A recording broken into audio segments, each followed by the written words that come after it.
Como líder do Ministério da Família, irmãos, eu não poderia trazer outra mensagem senão falar sobre família. É o tema que eu mais gosto, porque eu creio que família ainda é a célula máter da sociedade. Ainda que alguns teimem em dizer que não, que família já é um modelo falido na sociedade, eu não creio.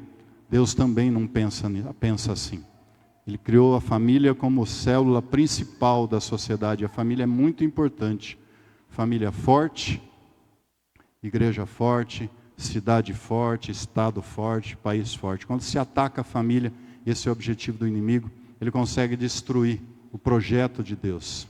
Então, eu não poderia falar outra coisa senão sobre família.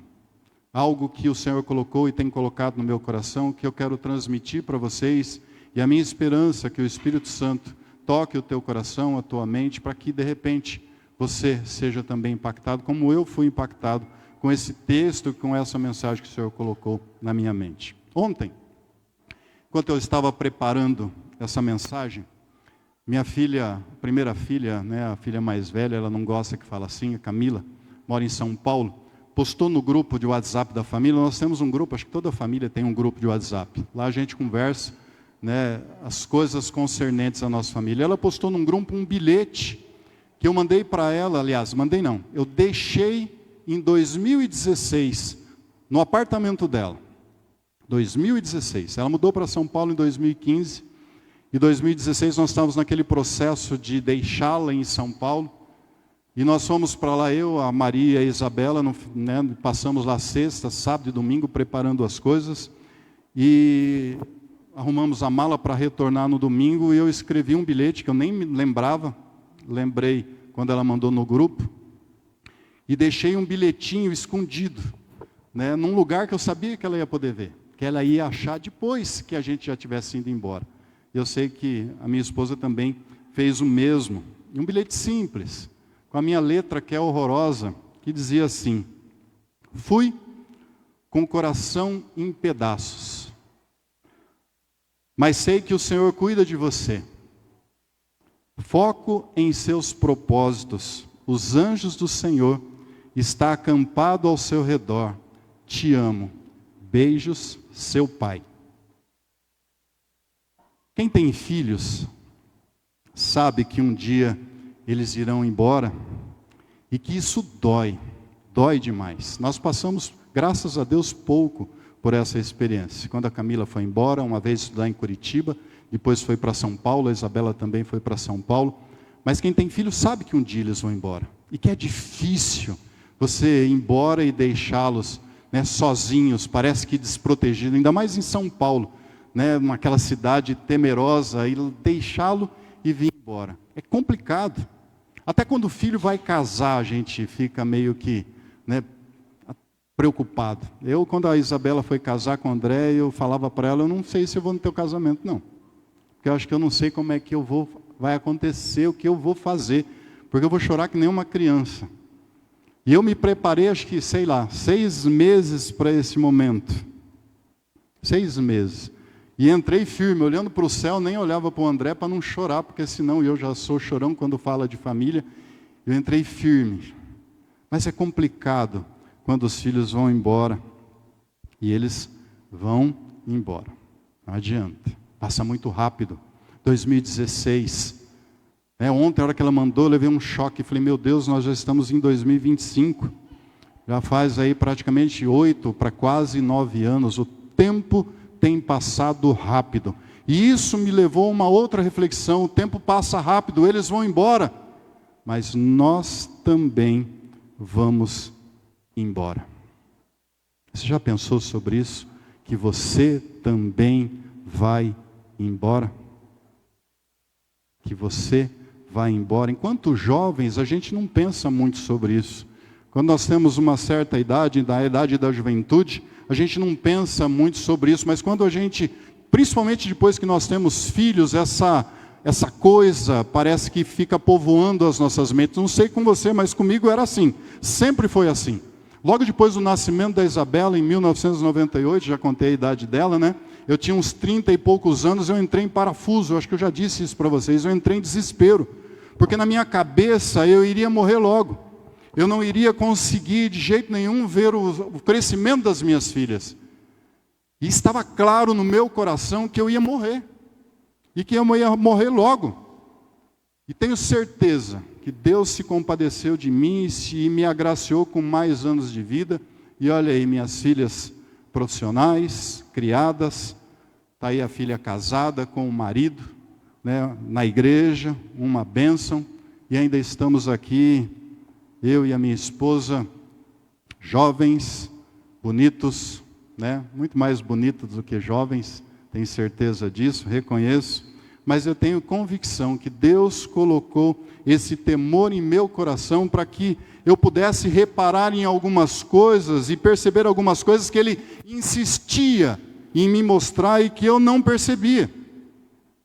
Graças a Deus Ele me deu esse sentimento e eu pude melhorar em muitas áreas da minha vida. Eu sei que eu tenho que melhorar muito mais ainda em outras, mas creio que Deus abriu os meus olhos para melhorar a minha vida, o meu jeito de relacionar com a minha esposa, o meu jeito de me relacionar com as minhas filhas e principalmente o meu jeito de me relacionar com Ele. Com Ele. Eu tenho muito que melhorar. Eu sei disso, mas já melhorei. E eu brinco com o pastor Jesus de vez em quando e falo, pastor, eu já melhorei 67% do que eu era. Eu já melhorei muitas coisas. E pensando nessas coisas, me veio um texto, Deus colocou um texto na minha mente que eu já refleti várias vezes e com certeza você já também refletiu sobre esse texto. Eu gosto muito desse texto, né, e te convido a refletirmos juntos nessa noite, pois de repente você não tem a sorte ou não teve a experiência que eu tive, quando Deus colocou no meu coração o sentimento de que minha vida é breve, e que eu não poderia continuar a viver como eu estava vivendo, principalmente em alguns itens.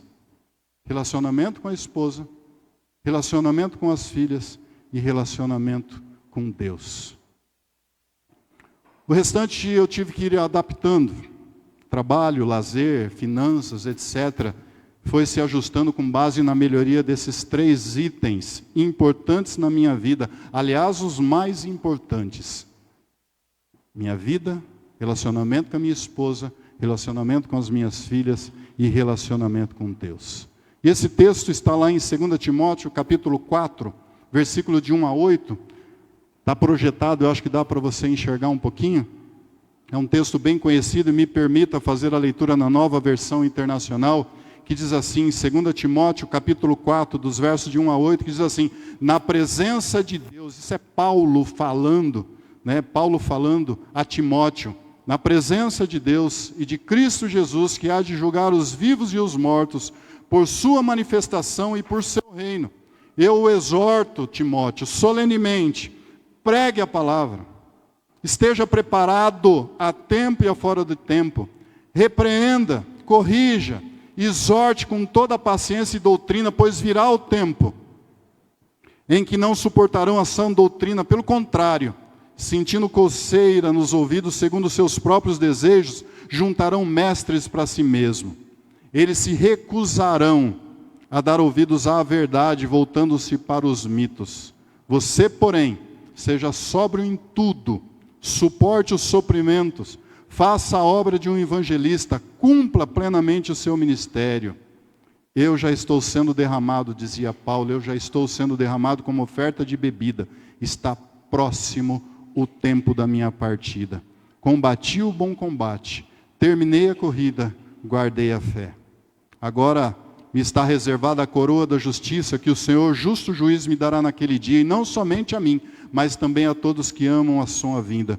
Me permita ficar principalmente na parte final do versículo 6, o verso 7 e 8, que diz assim, está próximo o tempo da minha partida, combati o bom combate, terminei a corrida, guardei a fé. Agora me está reservada a coroa da justiça, que o Senhor, justo juiz, me dará naquele dia, e não somente a mim, mas também a todos os que amam a sua vinda. Você sabe que 2024 já foi. Todos os nossos erros, e principalmente os nossos acertos, ficaram para trás. As consequências dos nossos acertos e também, principalmente, dos nossos erros irão nos perseguir em 2025, 2026 e assim por diante, porque toda a decisão tem consequências, toda ação tem reação e muitas vezes nós não conseguimos apagar, mas nós podemos recomeçar, mudar, para que no final do ano de 2025 a gente não tenha que se lamentar. Por isso eu te convido nessa noite a refletir com o apóstolo Paulo como está a nossa vida, como está a sua vida, exatamente como ele fez quando escreveu esse texto. E te convido a refletir na perspectiva da brevidade da vida. Porque Deus pode estar falando, meu irmão, minha irmã, muda. Muda. Dá tempo. Tem coisas que estão erradas na tua vida, que você precisa mudar. Como fez comigo, me colocou a brevidade muito forte no meu coração para que eu percebesse que eu precisava mudar algumas coisas. Ainda deu tempo. Paulo escreve essa carta durante a segunda prisão em Roma, sob as circunstâncias muito mais severas do que a prisão anterior descrita no Atos de 28. Ele estava preso em uma masmorra e aguardava a sua execução, que já era certa. A carta é dirigida a Timóteo, que era como um discípulo de Paulo e companheiro de diversas viagens. Paulo relata no capítulo 4 de Timóteo que muitos o haviam abandonado. Está lá no versos 10 e 16. Depois você pode ler todo o capítulo 4. Provavelmente por medo de associar-se a ele e enfrentar perseguições. Ele menciona que apenas Lucas estava com ele naquele momento. Está lá no verso 11. Paulo reconhece que a sua morte está próxima. E diz no verso 6, eu já estou sendo derramado como oferta de bebida.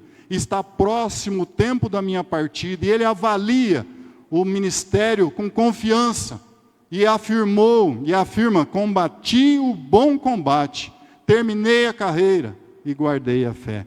Paulo reflete como foi a sua vida até então, na perspectiva que estava próximo o tempo da sua partida. Um apóstolo experiente e envelhecido, encarando a morte com certeza de ter cumprido a sua missão. Ele escreve para encorajar e instruir o seu jovem colaborador firme na fé e no ministério. Timóteo era um líder mais jovem, enfrentando desafios ministeriais e precisando de coragem e desafio e direção e fidelidade para continuar o trabalho apostólico. Essa relação de mestre e discípulo reflete a urgência e o tom pastoral da carta. Paulo deseja preparar Timóteo para o futuro, mesmo sabendo que não estaria mais presente para guiá-lo. Mas me permita nessa noite usar o texto de Paulo como se ele estivesse escrevendo essa carta para você. Como se ele estivesse escrevendo essa carta para cada um de nós. E tratar com você na mesma linha de que nós também vamos embora. Que a nossa carreira está para terminar. Que a nossa carreira vai terminar. Você vai embora. O seu esposo, a sua esposa, vai embora. Os seus filhos também irão embora. Seu pai e a tua mãe vão embora. E você não sabe quando. Nós não sabemos. Você sabe o dia?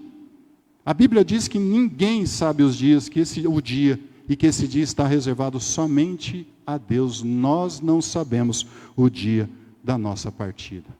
Paulo nos ensina com suas palavras e com a ajuda do Espírito Santo de Deus, que conhece cada coração aqui nessa noite. Vamos pensar, preciso mudar alguma coisa na minha vida? Ainda dá tempo? Para mim, pela graça de Deus, deu tempo, e eu peço ainda a Deus cada vez mais tempo para melhorar cada vez mais. Por isso eu tenho certeza, Deus está falando, é tempo de mudança. É tempo de mudança. A nossa carreira pode estar terminando hoje. Está terminando hoje. Combati o bom combate, diz Paulo sobre a jornada. E você? Quais combates você se envolveu em 2024? Valeram a pena? Tem algo a ser mudado para que você encerre 2025 e possa refletir como Paulo, valeu a pena? Com os escritos de Paulo podemos aprender a se envolver em alguns bons combates em 2025. E nessa noite, que te convido a refletir somente sobre alguns. Aquilo que eu refleti para a minha vida, quando o Senhor colocou a brevidade no meu coração. Quando o Senhor me indicou que estava afim o meu próximo. Primeiro, como é que está sendo a sua vida? Como é que está a sua vida? Você tem sido uma pessoa grata? Ou tem vivido uma vida amarga, destilando amargura e reclamações que estragam a sua vida e a vida das pessoas que te cercam? Você tem sido uma pessoa grata? Tenho visto algumas pessoas emburradas, cara feia, reclamando de tudo. E quando eu vejo isso, eu penso, meu Deus, que pessoa chata. Que vida chata. Que terrível deve ser para a família conviver com esse trem. Vida de reclamação, de ingratidão com Deus, sempre emburrado. Se você morrer hoje, me responda, meu irmão e minha irmã, vão sentir a tua falta? Ou vão dar graças a Deus por você ter ido? Tem uma historinha bem conhecida de um homem que começou a falar para uma mulher, nossa, você é muito chata. Você é chata demais, você é reclamona, você é emburrada. Misericórdia. E diz que a mulher falou assim, cara, se eu fosse tua mulher, eu fazia um café, colocava veneno e dava para você tomar. Aí o homem respondeu, se eu fosse o teu marido, certamente eu beberia esse café. Porque é melhor morrer envenenado do que viver com você desse jeito. Muitas vezes eu também me pego com cara emburrada, reclamando das coisas, me cobrando das outras pessoas, e me leva a pensar, cara, você é chato, hein? Você é chato. Jesus, a gente é terrível mesmo. Você também não é assim? Não tem dia que você acorda chutando o cachorro? Porque está sol, está sol. Porque está chovendo, é porque está chovendo. Está tudo muito ruim. Você acorda emburrado. Não adianta nem olhar para você e falar bom dia. Você fala bom dia para quê? É normal isso acontecer. Eu também sou assim.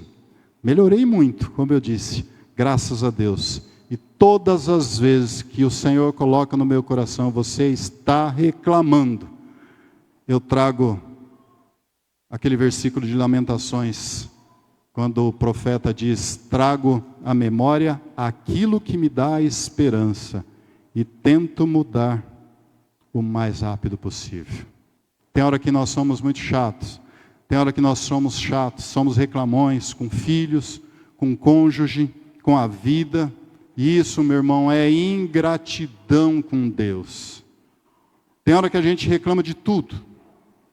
Tem hora que a gente reclama do trabalho, do alimento, da casa, dos filhos, do marido, do emprego, da igreja. E a gente estraga o nosso dia, estraga o dia de muitas pessoas, principalmente daqueles que estão à nossa volta. E manda um recado para Deus, você errou comigo. Esse é o recado que nós passamos para Deus quando nós estamos assim, num nível de ingratidão e de reclamação. Você errou. Eu sei que eu sou muito mais chato que a minha esposa, mas já teve vezes que eu tive que falar para ela, para, deu, chega, tá bom demais. E também ela para mim. Muitas vezes a gente tem que dar um toque para o outro, para de reclamar, para de ser chato. Vamos pensar na vida, vamos pensar naquilo que o Senhor tem feito por nós. Tem dia que você acorda, não dá nem um beijo no teu marido, na tua esposa, já sai emburrado, correndo. E às vezes também nós temos que lembrar um outro, bom dia, né? Aí, é verdade, bom dia, e vai dar lá um beijinho no cônjuge. A gente não pode ser assim, a gente estraga a nossa vida e estraga a vida dos outros, principalmente daqueles que estão mais próximos da gente. O texto que Paulo escreveu indica claramente que ele vivia agradecido e que gratidão é um bom combate para que a gente se envolva em 2025. Está precisando mudar alguma coisa? Tem reclamado demais da sua vida? Tem falado para Deus que Ele tem errado? Para, muda. Seus filhos vão embora. Seu marido, seus pais, um dia vão embora. A tua casa vai ficar aí. Não deixa que essas coisas tragam para o teu coração um sentimento de ingratidão e principalmente de verbalização de ingratidão. Paulo era grato. E vários textos bíblicos de Paulo indicam essa condição de combate pensando na gratidão. Ele se envolvia com a gratidão. Tanto é que no Filipenses capítulo 4, nos versos 11 a 13, que está lá projetado. Está lá não? Não sou eu que estou dizendo. Isso porque esteja necessitado, pois aprendi a adaptar-me a toda e qualquer circunstância. Sei que é passar necessidade e sei o que é ter fartura. Aprendi o segredo de viver contente em toda e qualquer situação, seja bem alimentado, seja com fome, tendo muito ou passando necessidade. E ele completa: posso tudo naquele que me fortalece. Quem te fortalece? Quem te deu todas essas coisas? Por que você está reclamando? Paulo tinha um coração grato e ele aprendeu a se envolver com gratidão sempre. Meu irmão, minha irmã, está ruim? É ruim ter que trabalhar amanhã? É ruim ter que trabalhar na segunda-feira ou todos os dias? O seu trabalho é complicado? Agradeça a Deus. Agradeça a Deus. Pior se você perder esse trabalho. Tem muita gente que gostaria de estar no teu lugar. Seu filho dá trabalho para acordar cedo, dá trabalho em tudo, em todo, na vida. Quanto tempo seus filhos estarão com você? Muitas vezes eu me pegava a reclamar da bagunça, do quarto, da casa. E hoje a gente tem saudade da bagunça, do quarto desarrumado, das filhas que deixaram saudade porque não estão mais morando com a gente. Eles vão embora. Para de reclamar. Agradeça a Deus, seja grato pela vida dos seus filhos. Seu marido, sua esposa é complicado, dá trabalho, não te ajuda, não faz as coisas, é cabeça dura, né? Não entrega aquilo que você esperava que ele te entregasse ou que ela te entregasse. Pode ter certeza, a solidão é muito mais pior. Me diga aquele que perdeu o marido ou aquele que perdeu a esposa. A solidão deve ser muito mais pior. Quanto tempo ele ou ela estará com a gente? Para, muda, não entra nesse combate. Se envolva com a gratidão. Tenha um coração grato. Está sem grana. As coisas estão difíceis. Os boletos não param de se multiplicar. Está ruim para todo mundo. Eu sempre brinco com a Isabela. Eu tenho a primeira gaveta da minha mesa é os boletos em ordem de data que eu tenho que pagar. E não é pouco não. Tem hora que eu brinco com a minha esposa. Eu acho que eu devo ter umas 3 amantes. Não é possível. Porque meu Deus do céu, como tem boleto. E acho que tem à noite, eles vão se reproduzindo. Eu acho que eu tenho mais umas 3, 4 famílias, porque a pia é grande. É muita coisa. E você paga um, aparece mais 3. E quando você fala, venci o mês, o outro mês já vem correndo, vem de repente. E na última gaveta eu vou colocando os boletos que eu paguei. Vou guardando, porque de repente você pode sofrer um problema de alguém te cobrar por um boleto que você já pagou. Então, juridicamente, né, os advogados já explicam, guarda, tem um prazo de vencimento que você tem que guardar o comprovante, porque quem paga que tem que comprovar que pagou. Que se a pessoa falar que você não pagou, a prova é tua. Você que tem que provar. Então, na última gaveta, eu coloco os boletos que vão sendo pagos durante o ano. E no final do ano eu pego, irmãos, às vezes tem que chamar um trator para carregar. E esse ano eu ainda não fiz, mas eu vou fazer com a Isabela. Eu quero pôr todos eles em cima de uma mesa e falar, minha filha, Um dia isso daqui, tudo será seu. Tudo será seu. Apesar que ela já está nessa do boleto. Falando. A minha mais velha fala, pai do céu, eu quero voltar a ser criança. Eu quero voltar a ser criança. Está difícil, está complicado pagar a conta, tem muito boleto. Será que não foi fruto da sua própria escolha? Será que você precisava comprar mais um sapato? Ou 10 sapatos? Como as mulheres fazem, né? O homem tem um sapato. Para ir na igreja, tenho 3. Não adianta fazer esse dedinho não, só tenho 3. Compensação, ela tem um armário de sapato e fala, não tenho sapato. Será que você precisava ter trocado de carro? Era hora? Para de reclamar. Seja grato, até nas pequenas coisas. A reclamação, a cara emburrada, normalmente é um sintoma de ingratidão da vida que Deus te deu. É igual filho quando reclama porque não recebeu o celular. Ingratidão não é um bom combate. A vida fica pior demais. E pior, as bênçãos do Senhor, quando a gente é ingrato, elas parecem que se escondem. A gente não percebe o tanto que Deus tem nos abençoado. E o pior, estragamos as nossas vidas e estragamos os nossos relacionamentos, principalmente com os de casa. Principalmente com os de casa. Muda. Quem vive com você já já vai embora. Você vai embora. Dá tempo, se envolva em bom combate. Combate da gratidão. Eu vi um relato de uma mulher na internet, às vezes tem coisas boas na internet. E ela dizia o seguinte, que a vida dela era um inferno. Que ela vivia um verdadeiro inferno, que o seu ex-marido tinha transformado a vida dela no inferno. Parecia que ele fazia tudo para irritá-la. Tudo era culpa dele. Tudo ele fazia para prejudicá-la. E ela vivia nesse sentido, reclamando, maldizendo o ex-marido. Minha vida é uma porcaria. Até que um dia, dizendo ela que ela, andando na avenida, um carro velho, bateu contra o carro dela e rebentou o carro dela. E diz ela que era um carro bem velho. E que para piorar, a pessoa saiu do carro e disse o seguinte, dona, não tem dinheiro, nem adianta. Não tem seguro e não tem dinheiro, não tem como pagar não. Ela disse que no primeiro momento veio uma vontade de explodir, mas ela disse que naquele momento bateu uma pena daquele rapaz, da situação daquele rapaz, e ela contou o seguinte, olha, vá em paz, fica tranquilo, pode ir embora, Deus te abençoe.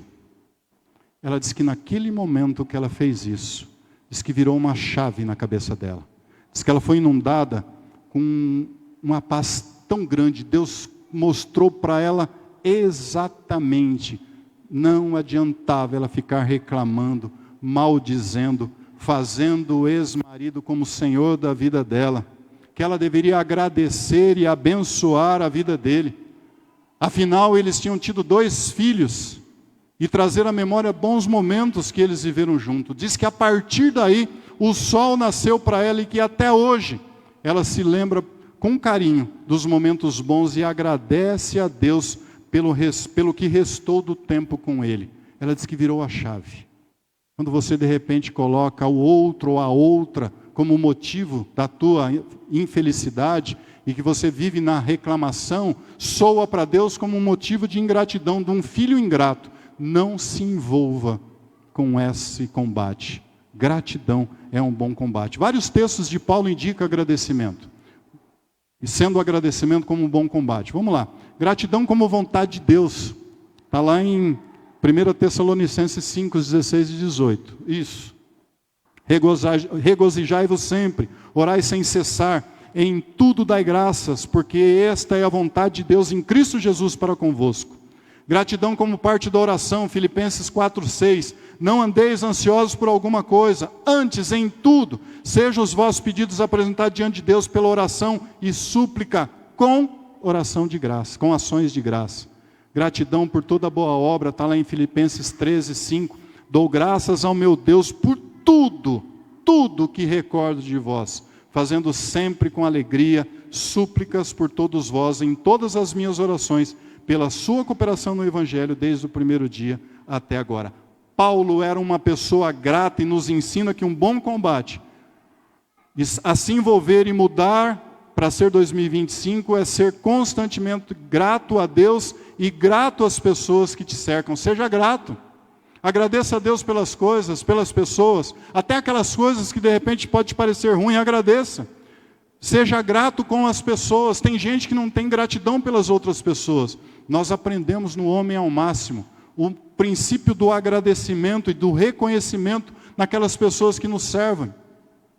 Eu aprendi no Homem ao Máximo, a partir daí eu passei a viver desse jeito. O menino que leva a compra no supermercado, o garçom que serve a mesa, o porteiro que abre o portão lá no nosso condomínio, seja grato. Agradeça as pessoas que te cercam, principalmente seja grato a Deus. Eu ensinei as minhas filhas e hoje elas dão um show em mim. Algumas frases para compartilhar. Está lá, a pessoa ingrata é menos propensa a ajudar e a retribuir. Como é que anda a tua vida? Você tem retribuído aquilo que você tem recebido? Acho triste duas coisas: o câncer como doença do corpo e a ingratidão como doença da alma. E essa nós ouvimos lá em Marília. Para a pessoa ingrata, ainda que receba tudo, sempre irá achar que está faltando alguma coisa. Ainda que receba tudo, ainda irá achar que está faltando alguma coisa. Seja grato. Grato ao seu marido, grato à sua esposa, grato aos seus filhos, aos seus pais. Seja grato a Deus, que é a fonte de todas as bênçãos que nós recebemos. Fonte da nossa vida. Segundo combate. Como é que está a sua vida com a sua família, seus cônjuges, seus pais? Tem alguma coisa que precisa ser mudado para que você chegue no final de 2025 e possa dizer, foi um bom combate? Paulo não era casado. Na verdade, em 1 Coríntios capítulo 7, versos 7 e 8, não está aí no slide, tá? Ele expressa que prefere que as pessoas permaneçam solteiras assim como ele. No entanto, ele também reconhece a importância do casamento e oferece orientações sobre ele em várias passagens. No mesmo texto de 1 Coríntios, capítulo 7, versículo 3, Paulo diz, está lá, o marido deve cumprir os seus deveres conjugais para com a sua mulher e da mesma forma a mulher com o seu marido. Paulo discute a vida conjugal, a importância do casamento e dá conselhos sobre a relação entre marido e mulher. Em Efésios, capítulo 5, versos 22 e 23, num resumo, que é o que está projetado aqui, Paulo fala sobre o relacionamento entre esposas e maridos, comparando a relação entre Cristo e a igreja. Em um resumo ele ensina que bom combate a se envolver é marido e esposa deve se tornar uma só carne, onde a mulher valoriza o marido e o marido ama a sua mulher a ponto de dar a sua vida por ela, como Cristo fez com a igreja. Colossenses 3, 18 e 19, ele também aborda as responsabilidades dentro do casamento, enfatizando o amor e o respeito mútuo. Esposas, cada uma de vocês devem sujeitar ao seu marido como convém a quem está no Senhor. Marido, cada um de vocês deve amar a sua esposa e não deve tratá-la com amargura. Como é que está o seu casamento? Precisa mudar algo em 2025? Que combate você está se envolvendo no teu casamento? Tem um livro que eu emprestei, que eu gostava muito e não me devolveram, que diz o seguinte, quando a alegria no casamento acaba. Era um livro muito legal. Lá ele explicava que muitos casais deixam acabar a alegria e a coisa fica muito séria. Parece que estão sempre emburrados, sempre pensando nas contas, nas responsabilidades. E acaba a brincadeira entre eles. O casamento fica muito chato, muito sério. Muda. Muda, marido. Muda a esposa. Coloca a alegria. Façam coisas alegres juntos. O casal precisa lembrar quando eles eram namorados. Né? Qualquer coisinha era motivo de dar risada. O marido falava um negocinho, aliás, o namorado falava um negocinho, a mulher dava risada. E assim vice-versa. Hoje fala a mesma coisa, parece que, credo, né? Sai para lá. Mandava flores, fazia surpresa. Quanto tempo você não tem feito surpresa para o seu cônjuge? O que precisa mudar? Qual combate você precisa se envolver para que no final de 2025 você também possa dizer, valeu a pena? Muitas vezes no curso Aliança a gente pede para os maridos fazerem uma surpresa para a esposa, sem falar, do nada. E normalmente as mulheres respondem: o que está acontecendo? Por que isso? Quanto tempo você não lava uma louça para a tua esposa? Vocês lavam louça para a esposa, né? Você acha que serviço de casa é somente para a mulher? Quanto tempo você não manda uma flor no serviço dela? Quanto tempo você, esposa, não faz algo diferente para o seu marido? Na minha profissão, infelizmente, eu vi muitas gente que gosta de mostrar ao cônjuge que, olha, você não vive sem mim. Olha, eu sou a última bolacha do pacote, você devia me agradecer por estar com você. Tem gente que age assim, infelizmente. Quero um conselho de Paulo para um bom combate em 2025, que serve muito para o relacionamento conjugal. Filipenses capítulo 2, não está aí. Parte final do verso 3 diz o seguinte: cada um considere os outros superiores a si mesmo. Rapaz, eu olho para minha esposa e eu digo: rapaz, que mulherão. Tenho sorte de ter conquistado. Mulher de caráter, mulher honrada, mulher linda, que edifica a casa. Tenho certeza que ela faz o mesmo. Claro, ao modelo, né? Tenho certeza. Mas a gente precisa aprender a valorizar o nosso cônjuge. É igual carro. Você pode ter um carro velho, mas se você valorizar, encerar, limpar, lustrar, duvido que você venda por um preço barato. Se for um carro 0 quilômetro e você não cuidar, você não vai dar valor do mesmo jeito. Por isso o cônjuge tem que ser desse jeito. Quando eu comecei a namorar, eu tinha um Passatinho, nem lembro o nome, o ano, 77 acho que era velho. Mas eu limpava, polia, passava, era aquele banco de napa, eu passava lustramóveis para dar cheiro.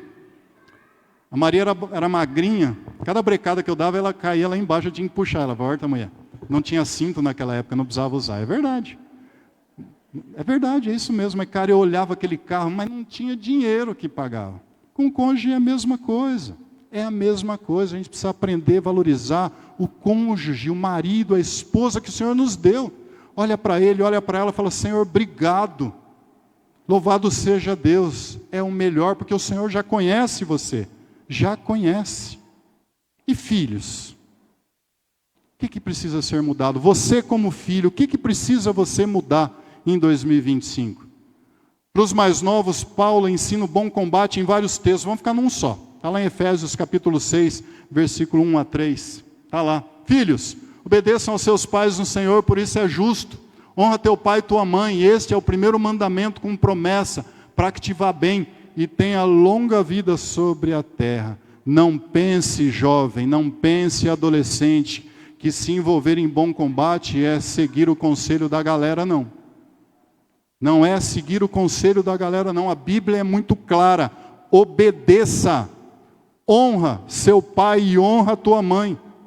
Do contrário, você vai chegar no fim da sua carreira e ver que não valeu a pena. Eu nunca vi uma pessoa que não seguiu esses ensinamentos e se dar bem na vida. Um dia eu atendi uma pessoa, um cliente com 45 anos. Na audiência onde ele seria ouvido para ser internado de forma compulsória, porque ele tinha se envolvido com droga. Ele já tinha sido internado compulsoriamente várias vezes. E ele estava para ser ouvido, para ser internado mais uma vez. Ele foi nessa internação compulsória porque ele tinha roubado o sofá da sala da mãe dele para trocar por drogas. Olha a cena, ele botou o sofá na cabeça e saiu para ir até a biqueira para trocar por drogas.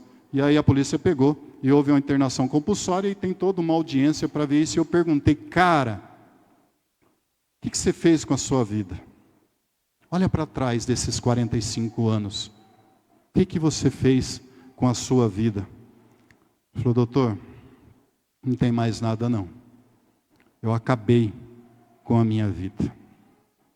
Eu sempre falo aos jovens quando eu dou aula, eu vi muitos jovens chegando numa audiência com os pés, as mãos amarradas, algemadas, com 2 agentes penitenciários do lado, e os únicos que estavam lá acompanhando a audiência, esperando, olhando de longe. Fora o de Oswaldo Cruz é no alto, ficava olhando de longe que não podia se chegar. Somente os pais, normalmente a mãe. Amigos? Nenhum. A galera não vai te levar para nenhum lugar. O mundo ensina que é legal, que é bacana, mas o texto bíblico, Paulo fala, se envolva num bom combate. Jovem, filho, obedeça a seus pais, ainda que você ache que não é legal.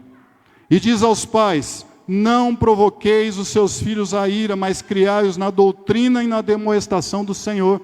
Está lá o próximo texto. Vós pais. Pais, o bom combate é não provocar a ira dos filhos. A Bíblia diz que são presentes do Senhor. Sabe o que irrita os filhos? É quando os pais não fazem o que exige. Fala, mas não faz. É quando os pais demonstram falta de caráter, falta de amor e principalmente preocupação com eles. Principalmente preocupação com eles. Criar na admoestação do Senhor é ligado à exigência, sim. A obediência e a exigência são duas coisas que andam juntas. O jovem e o adolescente gostam de regras, mas regras que você, pai, você, mãe, também cumpre. Minhas filhas sempre tiveram um horário para chegar. No início 20 horas, depois 21, depois 22, 23. Hoje, 3 horas da manhã, acho que o jovem está saindo. Mas tinha horário para sair. E eu não esqueço um dia que eu fui buscar minha filha no colégio, e eu vi ela conversando com as amiguinhas da idade dela, 12 anos, 13 anos, montou no carro e ela disse, pai, nós estávamos falando de você. Eu falei, do quê? Elas falaram que queria ter um pai igual eu tenho, porque eu tenho horário, e você sabe onde eu estou. Uma delas, pai, 13 anos de idade, dormiu fora e o pai nem ficou sabendo, Mas nós temos que dar exemplos de vida, exemplos de amor, e o maior presente que damos aos nossos filhos, você já deve ter ouvido isso, é amar e respeitar o pai e a mãe deles. Se não é próximo do seu filho, da sua filha, não adianta você dar mais atenção para amigos e amigos do que com o seu filho. Seja amigo dos seus filhos. O filho tem que entender que você pai e você mãe são os melhores amigos, que você sempre vai estar lá. Às vezes vai dar uma cintada, mas sempre você estará lá. Dê preferência para os dias com a sua família, com o seu cônjuge, com os seus filhos. São os seus maiores e melhores amigos. Ou outras coisas estão em primeiro lugar na sua vida. Pense, tem sido um bom combate? Assisti uma reportagem de um filho já adulto, o pai com Alzheimer, e ele falava assim que ele levou o pai com Alzheimer no médico. E aí ele disse que deixou o pai sentado e foi fazer e preencher a ficha. E ele ficou envergonhado porque ele não sabia o tipo sanguíneo do pai, ele não sabia o RG, não sabia o CPF, não sabia um monte de informação do pai dele. Como é que você está? Você sabe todas as informações do seu filho, da sua filha? Você sabe o RG e CPF do teu cônjuge? Do teu pai? Eu sei o RG e CPF deles, de cada um deles. Tem gente que não sabe o celular do marido e da esposa. Muda. Se envolva em bom combate. Você pai, você mãe, tem responsabilidade de ensinar os filhos como serem bons maridos, boas esposas e bons servos de Deus. Esse é um bom combate para 2025. Só que de repente você não está sendo um bom exemplo, de repente você não está dando exemplo, você só está falando. E aí quando cai a situação, você fala, procura o pastor Jesus para ver o que ele fala para você, como é que ele te ensina. Você tem que estar preparado. Não está? Comece, dá tempo, se envolva em bom combate. E finalmente, para encerrar, bom combate, apesar de tudo e de todas as dificuldades que você pode enfrentar, é chegar no final da vida, ou pelo menos no final de 2025 e dizer como Paulo, guardei a fé. O mundo vai querer te mostrar outros caminhos, que aos seus olhos parecerão bons, mas como diz o texto bíblico, que no final pode ser a morte. Paulo era judeu, mas possuía cidadania romana, e como cidadão romano tinha diversos privilégios. Paulo tinha bons estudos, era um cidadão conceituado entre os judeus e líderes religiosos, um famoso perseguidor de cristão, até que um dia ele teve um encontro verdadeiro com Cristo Jesus no caminho de Damasco. E aí ele escreve em Filipenses capítulo 3, diz o seguinte, o que para mim era lucro, para si é considerar perda por causa de Cristo. Mais do que isso, considero tudo como perda, comparado com que a suprema grandeza do conhecimento de Cristo Jesus, meu Senhor, cuja causa perdi todas as coisas. Eu as considero como esterco para poder ganhar a Cristo. Eu as considero como esterco para poder ganhar a Cristo. Quer um bom combate para 2025, meu irmão? Pensando na brevidade da tua vida, valorize a sua vida espiritual. Valorize o relacionamento com Deus, com o povo de Deus.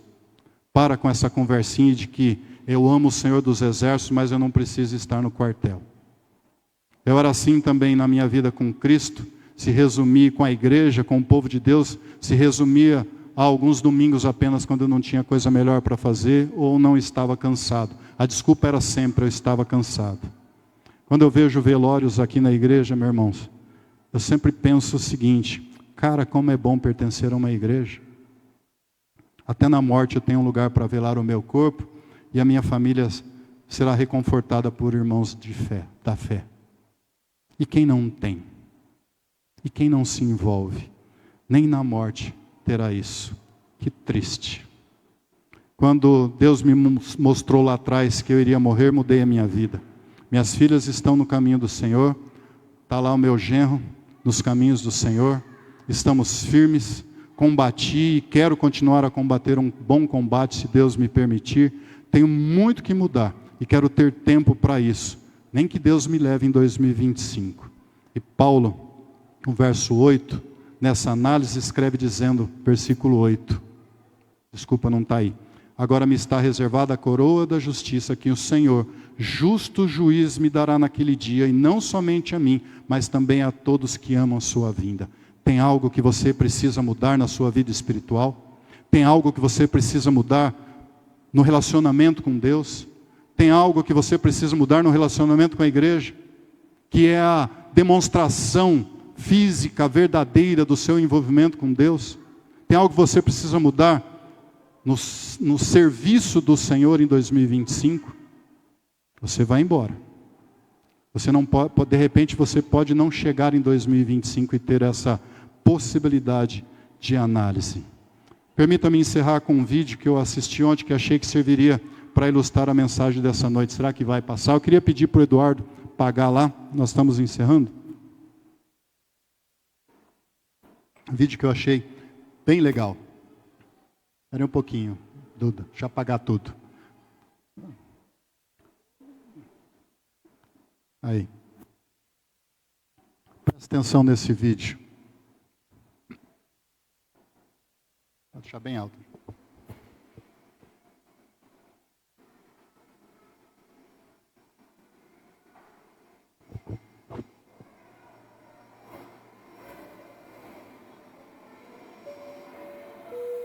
Atenção, senhores passageiros do voo com destino à vida eterna.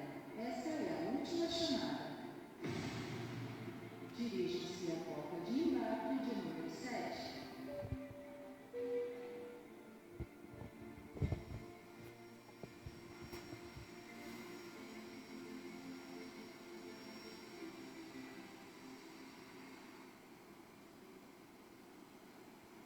Caros passageiros, aqui fala o comandante Jennifer. Bem-vindos a bordo do nosso voo para a vida eterna. Eu desejo a essa população desfrutem de um voo agradável. Em seguida, o copiloto Renato Félix dará mais instruções. Caros passageiros, meu nome é Renato Félix. Informo que este voo segue uma única rota, Jesus, e é o único caminho, a verdade e a vida. Vamos atravessar por algumas zonas de turbulência, mas tenham bom ânimo. Jesus venceu o mundo.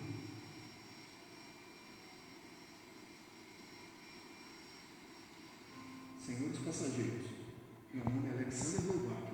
Sou responsável pela tripulação e nome. Em seguida, informaremos os procedimentos de segurança da nossa aeronave. Primeiro, apertem e ajustem o cinto de segurança para a decolagem e aterrissagem. Lembre-se de manter seus pensamentos negativos no modo avião durante todo o voo. Em frente ao seu assento, tem uma Bíblia com todas as instruções para a sua segurança. Em caso de turbulência, não se esqueça de abrir o Salmo 91. 1000 cairão ao seu lado e 10.000 à sua direita, mas o nosso avião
Percebeu?